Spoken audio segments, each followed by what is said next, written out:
আসসালামু আলাইকুম। Adobe Illustrator basic to advance Bangla টিউটোরিয়ালে আপনাদেরকে স্বাগত জানাচ্ছি। আমি মেহেদি হাসান।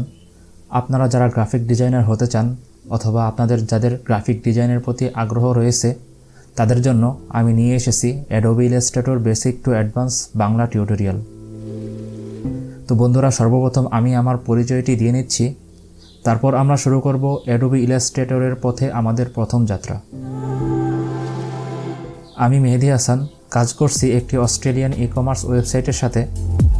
এখন আমি আমার বিগত 8 বছরের অভিজ্ঞতায় অ্যাডোবি ইলাস্ট্রেটর সম্পর্কে আপনাদের সামনে একদম এবিসি অর্থাৎ বেসিক থেকে একদম অ্যাডভান্স লেভেল পর্যন্ত ধারণা দেওয়ার চেষ্টা করব এবং আমি আশা রাখি যে আপনারা আমার এই টিউটোরিয়ালটি শেষ করলে একজন পূর্ণাঙ্গ গ্রাফিক ডিজাইনার হতে পারবেন। তো বন্ধুরা, শুরু করি অ্যাডোবি ইলাস্ট্রেটর সম্পর্কে। অ্যাডোবি ইলাস্ট্রেটর কি? অ্যাডোবি ইলাস্ট্রেটর হলো একটি জনপ্রিয় সফটওয়্যার বা অ্যাপ্লিকেশন যা দিয়ে বিভিন্ন ধরনের গ্রাফিক্যাল কাজ করা হয়। অ্যাডোবি কোম্পানি 1987 সালে ইলাস্ট্রেটরের প্রথম সংস্করণ প্রকাশ করে। গ্রাফিক ডিজাইনাররা ভেক্টর গ্রাফিক্স তৈরিতে এটা ব্যবহার করে। এটা অনেকটা ফটোশপের অদলে তৈরি হলেও ফটোশপ থেকে এর ভিন্নতা রয়েছে। অনেকে মনে করে যে ফটোশপ দিয়েই আমরা গ্রাফিক ডিজাইনের সকল কাজ করতে পারি, তো সবাই অ্যাকচুয়ালি ফটোশপ নিয়ে বসে থাকে, কিন্তু আমরা জানি না যে ফটোশপের অনেক সীমাবদ্ধতা রয়েছে, যার কারণেই অ্যাডোবি কোম্পানি কিন্তু অ্যাডোবি ইলাস্ট্রেটর নামক সফটওয়্যারটি তৈরি করেছে। তো বন্ধুরা, অ্যাডোবি ইলাস্ট্রেটর দিয়ে এমন কিছু কাজ আছে যেগুলো খুব ভালোভাবে করা যায়, যেগুলো অ্যাকচুয়ালি ফটোশপ দিয়ে করা যায় না। তো বন্ধুরা, আমি এখন আপনাদেরকে কিছু আইটেমের কথা বলবো গ্রাফিক ডিজাইনের, অর্থাৎ বিভিন্ন কন্টেন্ট রয়েছে যেগুলো অ্যাকচুয়ালি ফটোশপ দিয়ে ভালোভাবে করা যায় না। যেমন লোগো আছে, তারপর প্রচারমূলক branding content, icon, web graphics, তারপর ডিজিটাল আর্টওয়ার্ক এবং আরও অনেক কিছু তৈরিতে এই ইলাস্ট্রেটরের ব্যবহার রয়েছে, যেগুলি অ্যাকচুয়ালি ফটোশপ দিয়ে actually one kind of impossible বলা যায় না, তবে অনেকটাই কঠিন, আর হলেও সেটা ভালোভাবে করা যায় না। তো ভেক্টর গ্রাফিক্স তৈরিতে অবশ্যই আমাদের ইলাস্ট্রেটর সম্পর্কে ধারণা রাখতে হবে, তা না হলে আমরা ভেক্টর গ্রাফিক্স নিয়ে কাজ করতে পারবো না।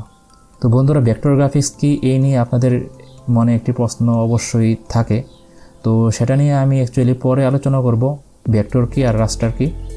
তো এখানে আমি অ্যাকচুয়ালি বোঝানোর চেষ্টা করছি যে অ্যাডোবি ইলাস্ট্রেটর দিয়ে অ্যাকচুয়ালি কী কাজ করা যায়। তো এখানে আমরা কিছু আইটেম আমরা লিস্ট করে রেখেছি, যেগুলো দেখলে আপনারা ধারণা নিতে পারবেন যে আপনারা কি কাজ এখানে করতে পারবেন। অ্যাডোবি ইলাস্ট্রেটর ব্যবসায়িক জগতে বিজ্ঞাপন, বিপণন এবং ব্র্যান্ডিং সম্পর্কিত যত ডিজাইন রয়েছে সেগুলোর জন্য বেশ জনপ্রিয়। তো চলুন বন্ধুরা, দেখে নিই অ্যাডোবি ইলাস্ট্রেটর দিয়ে আমরা অধিকাংশ সময় কি কাজ করে থাকি।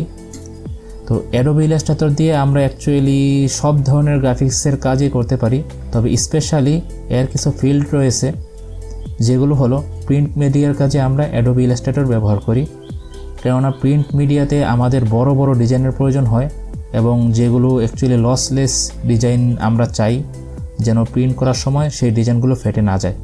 তো বন্ধুরা, ফটোশপ দিয়ে যদি আমরা ডিজাইন করি তাহলে আমাদের এই ডিজাইনগুলো অ্যাকচুয়ালি ফেটে যায়, মাঝে মাঝে রেজুলেশন কম থাকে। তাছাড়া ভেক্টর নিয়ে কাজ করলে কখনো আপনি যতই জুম করেন, বড় বড় ডিজাইন করলেও আপনার এই ডিজাইনগুলো ফাটবে না। তাছাড়া বিলবোর্ড রয়েছে, বিলবোর্ড হচ্ছে বড় মাপের ডিজাইন, এই ডিজাইনগুলো আমরা যদি ফটোশপে করি তাহলে ডিজাইনগুলো বিলবোর্ডে ছাপালে সেটি ফেটে যেতে পারে, যার কারণে এই বিলবোর্ড ডিজাইনটাও অ্যাডোবি ইলাস্ট্রেটরেই করা হয়। তাছাড়া ওয়েব আইকন আছে, ওয়েব গ্রাফিক্স আছে, কোম্পানি ব্র্যান্ডিং আছে, তারপর লোগো, তারপরে আপনার যত ধরনের অ্যাকচুয়ালি লসলেস ডিজাইন রয়েছে, ডিজিটাল আর্টওয়ার্ক, সব কিছুই কিন্তু অ্যাডোবি ইলাস্ট্রেটর দিয়ে করা হয়। তো বন্ধুরা, অ্যাডোবি ইলাস্ট্রেটর সম্পর্কে তো আপনারা প্রাথমিক ধারণা পেলেন এবং এর গুরুত্ব বুঝতে পারছেন। তো পরবর্তীতে আমরা শুরু করব অ্যাডোবি ইলাস্ট্রেটর নিয়ে আমাদের যাত্রা।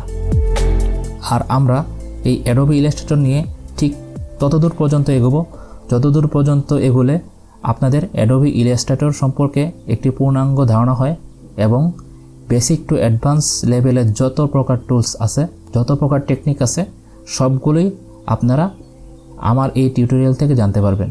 তো বন্ধুরা, আশা করি আপনারা আমার সাথেই থাকবেন একদম শেষ পর্যন্ত। আমি চেষ্টা করব ধীরে ধীরে অ্যাডোবি ইলাস্ট্রেটরের সব টুলস এবং টেকনিক নিয়ে আপনাদের সামনে এই টিউটোরিয়াল সিরিজে হাজির হওয়ার। সবাইকে ধন্যবাদ।